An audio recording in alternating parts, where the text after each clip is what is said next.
Listos para otra ronda de Criticando. Siempre listos. Como ya sabes, aquí nos encanta tomar un montón de información, a veces confusa, a veces contradictoria, y destilarla hasta que te quedes con lo más importante, lo esencial. Exacto. Un buen filtro para la mente. Y hablando de filtros, antes de que nos sumerjamos en el tema de hoy, si es la primera vez que nos escuchas o simplemente se te ha pasado, ahora sería un buen momento para suscribirte. Así no te pierdes futuras inversiones como esta. Suscribirse siempre es buena idea. Y en este caso, más te vale, porque lo que tenemos hoy viene fuerte. Un oyente nos propuso un ejercicio muy interesante, bastante útil, diría yo. Se trata de desempolvar todas esas predicciones negativas, catastróficas incluso, que circularon antes y durante los primeros años del gobierno de Andrés Manuel López Obrador. Uy, sí, esas predicciones. Algunas daban hasta miedo, ¿no? Totalmente. Pero la idea no es solo recordarlas, sino ponerlas frente a frente con lo que realmente ocurrió. Para eso hemos consultado un montón de fuentes, artículos de opinión, análisis de la época, datos oficiales, informes posteriores, de todo. Ah, sí. Nos metimos hasta en las entrañas de Internet, columnas de opinión influyentes, reportajes de investigación, hasta los memes que se compartían en redes sociales, esos que a veces, aunque nos hagan reír, reflejan lo que la gente pensaba y sentía en ese momento. Exacto, y esa es la idea. Usar todo eso para ofrecerte una visión clara, basada en datos sobre qué tan ciertas fueron esas afirmaciones tan alarmantes. Y ya de paso, si te parece, intentar entender por qué se difundieron con tanta fuerza. O sea, vamos a ver si esos pronósticos catastróficos se cumplieron o si se quedaron en, ¿cómo dirías? En meras predicciones erróneas. Exacto. Y para empezar, ¿qué te parece si abordamos una de las ideas que más resonó en su momento? Me refiero a la que aseguraba que el gobierno de AMLO iba a desatar una ola de expropiaciones masivas. Uy, sí. Ese sí que caló hondo. Y que, por supuesto, según los que la promovían, nos llevaría inevitablemente a una crisis económica similar a la que vivió Venezuela. Uf. Venezuela se convirtió en el coco, no. El ejemplo de lo que no queríamos para México. Totalmente. Y recuerdo perfectamente a figuras como Carlos Lore de Mola, Denise Dresser, medios como Universal, Reforma, todos pintando un panorama bastante sombrío, ¿no? Sí, la verdad es que sí. Y no solo ellos. Políticos como Ricardo Anaya y José Antonio Meade también se sumaron a esa narrativa. Claro, era un tema que les convenía políticamente. Totalmente. Y bueno, ¿cómo olvidar los memes, verdad? El de corre por tus gallinas que ya vienen por ellas. Era un clásico. Sí, ese era muy popular. Pero bueno, aquí viene lo interesante. Contrastar esa retórica, esa narrativa del miedo con la realidad, con lo que realmente pasó. Que, a ver. ¿Hubo o no hubo expropiaciones masivas? No al nivel que se anunciaba. Lo cierto es que no se produjo esa generalización de expropiaciones que algunos pregonaban a los cuatro vientos. Ya. O sea, sí hubo algunas expropiaciones, pero no se expropió todo ni a todos. Exacto. La economía mexicana, aunque sí tuvo sus altibajos, no se hundió en una crisis comparable a la de Venezuela. ¿Y eso por qué? ¿Qué factores influyeron en que no se cumpliera esa predicción tan catastrófica? Bueno, hay varios factores. Para empezar, la economía global también estaba en un momento complicado con la pandemia y todo eso. Cierto. Eso afectó a todos, no solo a México. Exacto.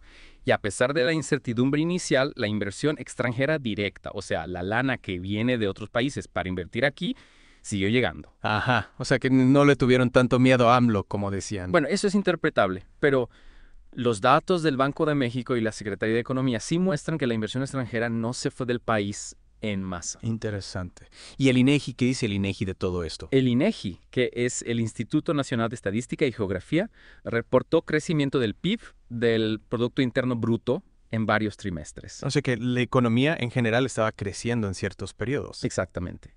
Y medios como El País y Animal Político, que hicieron análisis económicos bastante serios durante esos años, no encontraron evidencia de esa crisis generalizada que se anunciaba. O sea que la cosa no era tan blanco-negro como la pintaban. Exacto. Y esto nos enseña algo muy importante. Hay que tener cuidado con las analogías fáciles. Comparar a México con Venezuela sin considerar las complejidades y los contextos tan distintos de cada país. Pues sí, fue un poco exagerado, por decirlo suavemente. Totalmente. Y nos lleva a cuestionar la falta de una verificación más rigurosa por parte de algunos medios y líderes de opinión al hacer esas afirmaciones tan categóricas. Sí, a veces parece que se les olvida eso de verificar la información antes de soltarla al mundo. Es un problema, sin duda. Y bueno, ¿a quién iba dirigido principalmente ese mensaje de las expropiaciones y la crisis? Porque no todos se lo creyeron, ¿verdad? Claro. Nuestras fuentes sugieren que las personas con ingresos más altos, empresarios, inversionistas y quienes se informaban a través de medios con una línea editorial crítica, fueron más propensos a creer en esa idea. Tiene sentido. el miedo a perder sus bienes, la influencia de ciertos medios. Además, como decías, una comprensión superficial de la compleja situación venezolana pudo contribuir a que esa analogía se aceptara sin mucho análisis. Totalmente. Pero bueno, pasemos a otra predicción que causó mucha inquietud en su momento, la supuesta desaparición de los programas sociales. Pues sí, prospera las becas. Mucha gente dependía de sus apoyos. Y recuerdo las campañas en redes sociales con el hashtag AMLO es un peligro para México, que le daban durísimo a este tema. Ahí estaban otra vez Loret de Mola, Dresser, muchos políticos de oposición. Claro, era un tema muy sensible para mucha gente y ellos no sabían. Y los memes, por supuesto, no podían faltar. Imágenes de estudiantes con caras largas diciendo adiós a mi beca, o de abuelitos vendiendo tamales en la calle porque ya no tenían su apoyo. Sí, eran imágenes que buscaban generar miedo e incertidumbre. Y la pregunta del millón, ¿desaparecieron o no desaparecieron esos programas? Pues no, la realidad fue muy diferente. Los programas sociales no solo no desaparecieron, sino que en muchos casos se transformaron y se ampliaron. O sea, cambio de nombre, cambio de enfoque, pero el apoyo seguía ahí. Exactamente. La pensión para el bienestar de las personas adultas mayores, jóvenes construyendo el futuro, las becas Benito Juárez. Son ejemplos claros de esto. ¿Y la Secretaría de Bienestar qué dice al respecto? Los datos que publica la Secretaría de Bienestar muestran un aumento tanto en el número de beneficiarios como en los recursos destinados a estos programas. O sea que en lugar de desaparecer, se invirtió más en ellos. Interesante. Sí, y no solo las fuentes oficiales del gobierno lo confirman. Medios como La Jornada y Proceso, que no son precisamente afines al gobierno, también documentaron la implementación y expansión de estos programas. O sea que la información estaba ahí, disponible para quien quisiera consultarla. Exacto. Y este es un ejemplo clarísimo de cómo se puede usar la desinformación para generar miedo, especialmente entre los más vulnerables. Sí, los que dependían de esos apoyos se llevaron un buen susto. Y por eso es fundamental insistir en la importancia de verificar la información, de contrastar lo que se escucha o se lee antes de darlo por cierto. Totalmente de acuerdo. Y en este caso, el público al que iba dirigida esta mentira era bastante evidente. Los beneficiarios de los programas, los estudiantes, las personas de bajos recursos. Claro, los que más podían perder si esos apoyos desaparecían. Pasemos a la tercera predicción que vamos a analizar hoy. La cancelación del nuevo Aeropuerto Internacional de México, el Naim, y el supuesto colapso económico que traería consigo. Ah, el Naim. Otro tema que generó muchísimo debate, ¿no? Muchísimo. Carlos Slim, el financiero, Milenio, el Consejo Coordinador Empresarial. Prácticamente todo el sector empresarial se manifestó en contra de la cancelación, pronosticando un desastre económico. Sí, algunos lo llamaban el error del siglo. Y por supuesto, los memes no se quedaron atrás. Burlas sobre tener que volar en trajinera, imágenes de AMLO construyendo un aeropuerto con Legos. De todo. La creatividad mexicana no tiene límites. Pero bueno, vayamos a los hechos. ¿Se canceló o no se canceló el Line? Se canceló. Después de la consulta popular, se decidió construir el Aeropuerto Internacional Felipe Ángeles, el AIFA. Y aquí viene la pregunta clave. ¿Provocó o no provocó un colapso económico? Esa es la cuestión. La cancelación de la sí generó costos, eso es innegable. Pero las auditorías de la Auditoría Superior de la Federación sugieren que esos costos fueron menores a lo que muchos predecían. Exacto. Y lo más importante, no se produjo ese colapso económico generalizado que se anunciaba. ¿Y el AIFA? ¿Qué información tenemos sobre su funcionamiento? El gobierno ha proporcionado información sobre el avance y la operación de la AIFA, y medios como Expansión y Forbes México, aunque han sido críticos con la decisión de cancelar el Naim, no encontraron evidencia de ese colapso económico a gran escala. O sea que, de nuevo, la realidad no fue tan apocalíptica como la pintaron. Exacto. La cancelación del Naim fue sin duda una decisión política controversial con argumentos válidos a favor y en contra.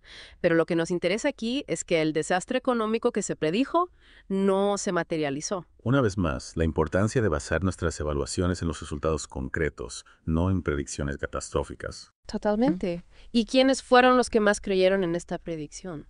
Pues principalmente los empresarios del sector de la construcción y la aviación, que eran los directamente afectados por la cancelación del proyecto. Y también quienes veían el Naim como un símbolo de progreso, de modernidad. Tiene sentido. Pero bueno, pasemos a la cuarta mentira que vamos a analizar. La supuesta instauración de un régimen autoritario y populista en México. Este sí que era fuerte. Comparaciones con Cuba, con Venezuela, daba escalofríos. Sí, se habla mucho de la dictadura castrochavista que se avecinaba. Intelectuales como Enrique Krause, periodistas como Carmen Aristegui, organizaciones como Mexicanos contra la corrupción y la impunidad.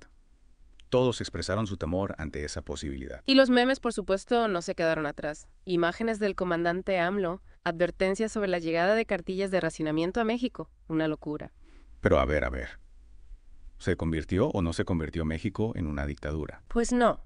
Lo que vimos durante el gobierno de AMLO fue una polarización muy marcada en el discurso, muchas críticas al manejo de la información por parte del gobierno, pero las elecciones se siguieron llevando a cabo de manera regular, no se restringieron las libertades fundamentales como la libertad de expresión o la libertad de prensa. O sea que sí hubo tensión, sí hubo críticas, pero no se llegó a un extremo como el de Cuba o Venezuela. Exactamente. Y tenemos los datos del Instituto Nacional Electoral, el INE, que certifican la regularidad de los procesos electorales. Y también los informes de organizaciones de derechos humanos como la Comisión Nacional de los Derechos Humanos, Human Rights Watch, Amnistía Internacional. Que si bien señalan desafíos y áreas de preocupación, no documentan una restricción generalizada de las libertades. O sea que, de nuevo, la realidad fue mucho más compleja que la caricatura que algunos pintaban. Es fundamental estar vigilante sobre la democracia y las libertades. Pero en el caso de México, las acusaciones de que se instauraría una dictadura inminente carecían de fundamento. ¿Y la polarización? ¿De dónde viene esa polarización tan fuerte que se vivió durante el gobierno de AMLO? Bueno, la polarización ya existía en la sociedad mexicana antes de este gobierno. El discurso del presidente pudo haberla exacerbado, pero no fue el único factor. ¿Y quiénes fueron los que más creyeron en esta predicción del autoritarismo? Sectores de la clase media y alta urbana, intelectuales, académicos y aquellos que históricamente han sido críticos con los gobiernos de izquierda en América Latina. Tiene sentido. Pero bueno, pasemos a la quinta afirmación que vamos a analizar. El supuesto empeoramiento drástico de la inseguridad y la violencia en México. La inseguridad.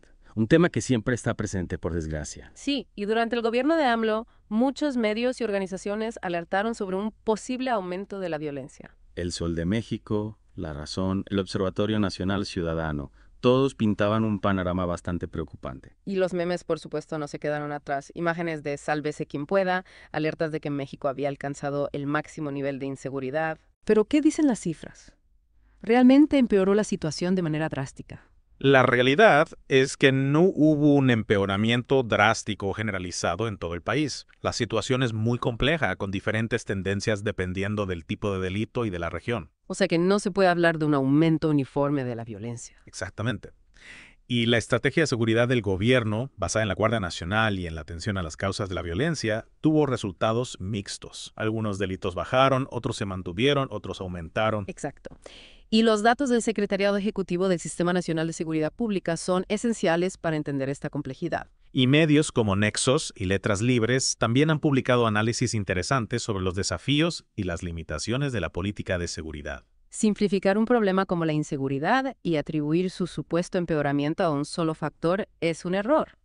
La estrategia del gobierno pudo haber tenido fallas, pero la predicción de un aumento drástico de la violencia no se cumplió de manera generalizada. ¿Y quiénes fueron los que más creyeron en esta predicción? Las personas que ya estaban muy preocupadas por la inseguridad, las víctimas de la delincuencia y quienes desconfiaban del nuevo gobierno.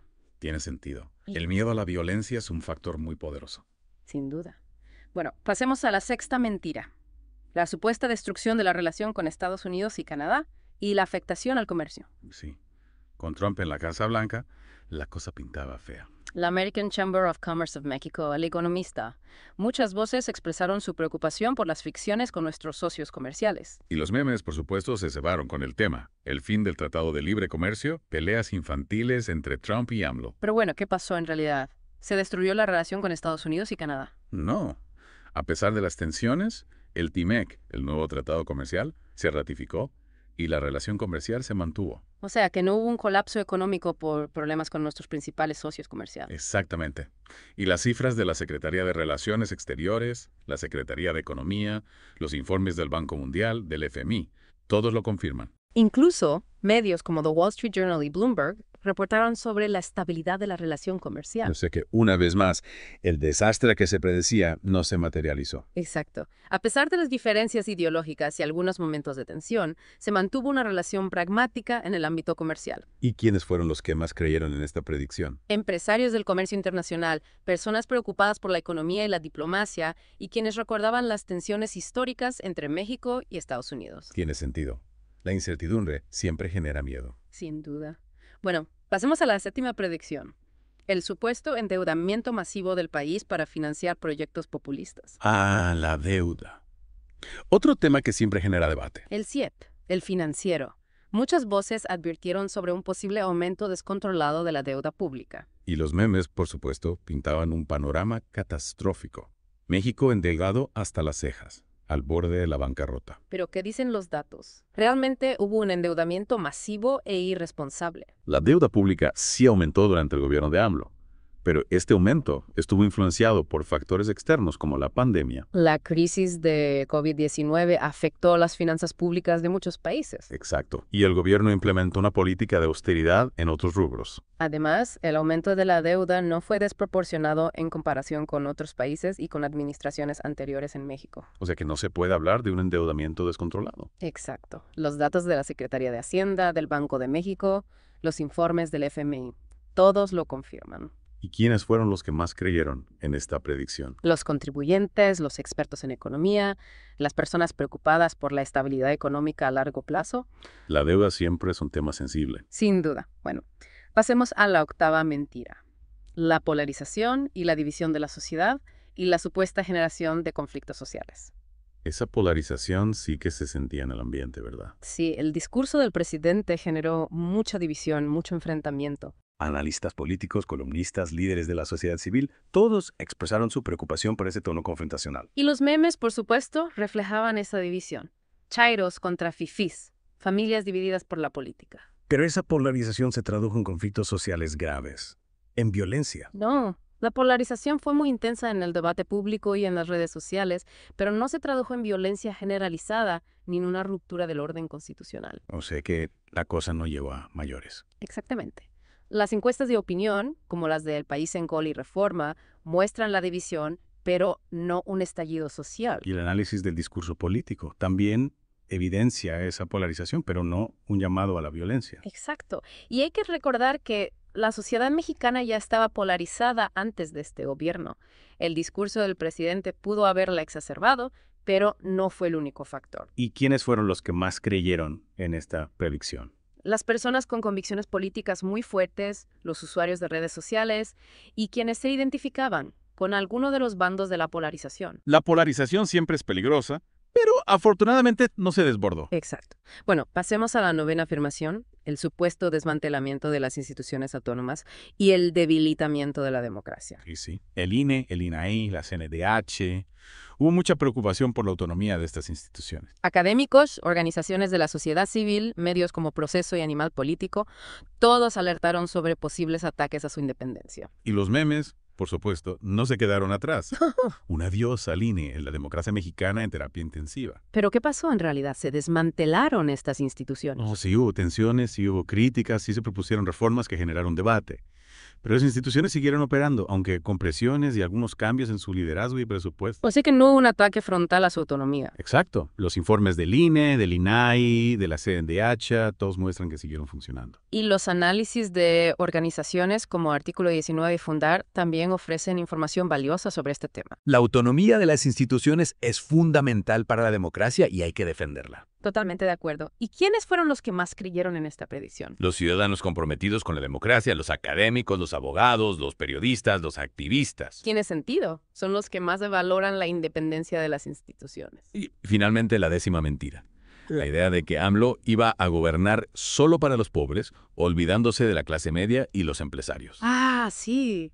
La lucha de clases. Líderes empresariales, cámaras de comercio, medios como El Financiero y Expansión. Todos expresaron su temor ante esa posibilidad. Y los memes, por supuesto, ironizaban con la idea. Solo los pobres eran felices, la clase media y los empresarios estaban afortunados. ¿Pero qué pasó en realidad? ¿AMLO gobernó solo para los pobres? No. Si bien implementó programas sociales para los más vulnerables, no se puede decir que olvidó por completo a la clase media y los empresarios. Hubo políticas que impactaron a diferentes sectores de la economía. Y la inversión extranjera siguió llegando. O sea que no hubo un abandono total de ningún sector. Exacto. Los informes de la Secretaría de Hacienda, los análisis de la Coparmex. Todos ofrecen información sobre el impacto de las políticas en los diferentes sectores. ¿Y quiénes fueron los que más creyeron en esta predicción? Los empresarios, los profesionistas de clase media y alta, las personas que se sentían representadas por esos sectores. Tiene sentido. El miedo a ser excluidos, a perder privilegios. Bueno, en resumen, hemos analizado 10 predicciones negativas sobre el gobierno de AMLO y las hemos contrastado con la realidad. Y esto nos deja una pregunta para ti, que nos estás escuchando. ¿Qué podemos aprender de todo esto? ¿Cómo podemos ser más críticos con la información que consumimos? ¿Cómo podemos evitar caer en las narrativas del miedo? Te invitamos a reflexionar sobre lo que hemos hablado hoy, a consultar las fuentes que hemos mencionado, a formarte tu propia opinión. Y si te ha gustado este análisis, no olvides suscribirte a Criticando para no perderte nuestras próximas inmersiones. Hasta la próxima.